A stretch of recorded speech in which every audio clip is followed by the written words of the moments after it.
Good afternoon. I guess it's another time for another installment of vet stuff.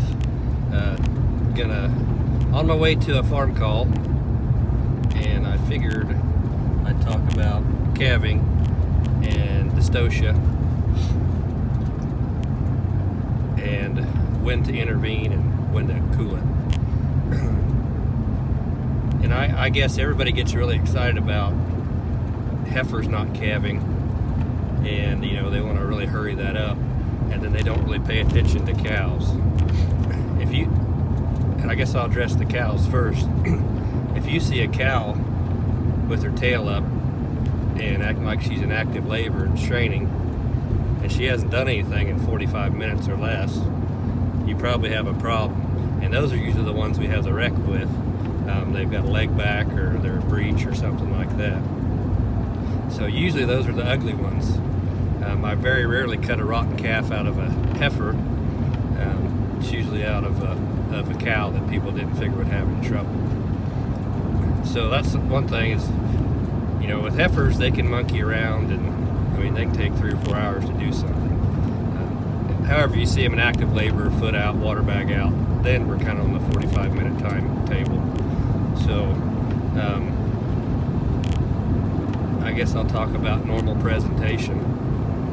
So a calf normally, when the cow pushes it up into the birth canal, he's going to have 2 feet with the soles pointing down and his head right on across his knees, and that's going to be normal. You can have all kinds of variations on that presentation. They can be sideways, upside down, 1 leg back, 2 feet back.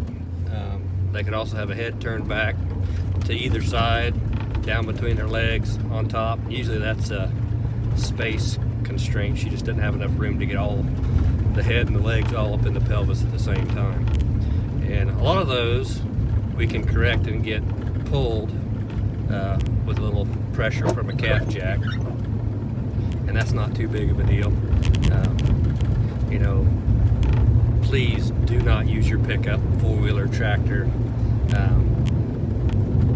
A couple strong guys or a calf jack is kind of what you need to do. And I really like to work with them.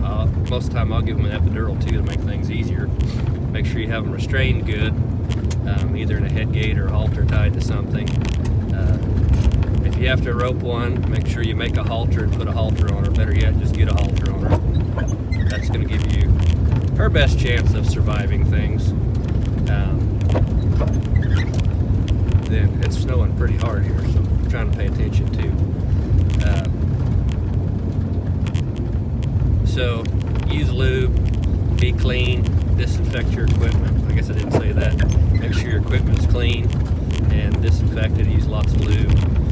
Kind of work with the cow or heifer, and let her do most of the work and just help where needed.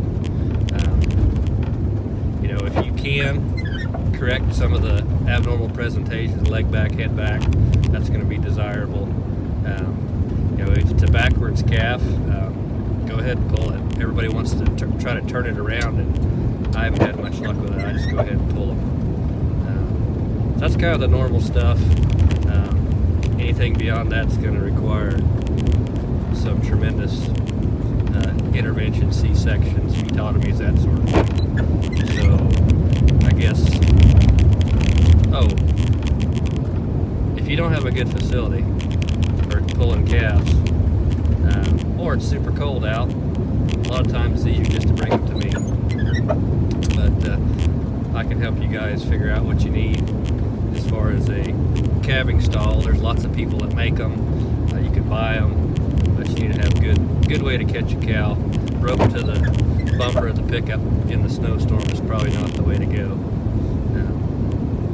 But I guess sometimes you do what you got to do. But giving that heifer and the calf, or the cow and the calf, every opportunity to have a good outcome is very worthwhile. So there's that. I guess if you haven't seen something in 45 minutes on a cow or a heifer, if they're actively in labor, probably need to intervene.